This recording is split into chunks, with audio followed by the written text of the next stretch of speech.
Keller इलाके में बादल फटने से एक क्षेत्र में काफी हलचल मची हुई है। अचानक हुई बारिश के कारण एक पुल भी यहां पर क्षतिग्रस्त हो गया है, जबकि इलाके की सड़कें पूरी तरह नदी में तब्दील नजर आ रही हैं।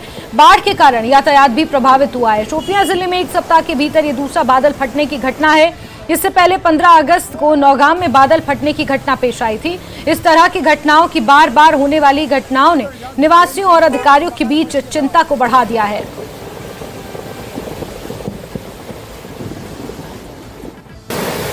क्लाउड बर्स्ट होने की वजह से केलर तहसील के मस्कोरा और केलर में अचानक इतना पानी आ गया जो कि घरों में अंदर जा चुका है। कई घर जो है इसे तबाह हो चुके हैं, क्योंकि अभी भी पानी का बहाव बहुत ज़्यादा है। कई लोग घरों से बाहर निकल आए। तो फिलहाल इंतजामिया से हमारी गुजारिश है वो यहाँ पे कोई इंतज़ाम करे। जिन घरों में पानी दाखिल हो गया वो घर सेफ रहे, तो कहीं ना कहीं एक खतरा लाक हो सकता है। और हमारी गुजारिश है उन लोगों से जो बिल्कुल नदी नालों पे रहते हैं वो वहाँ से निकले और अपने आप को बचाने की कोशिश करें और नज़दीक पानी के नज़दीक आने से परहेज करें। इरशाद मलिक, न्यूज़ 18 नेटवर्क, शुक्रिया।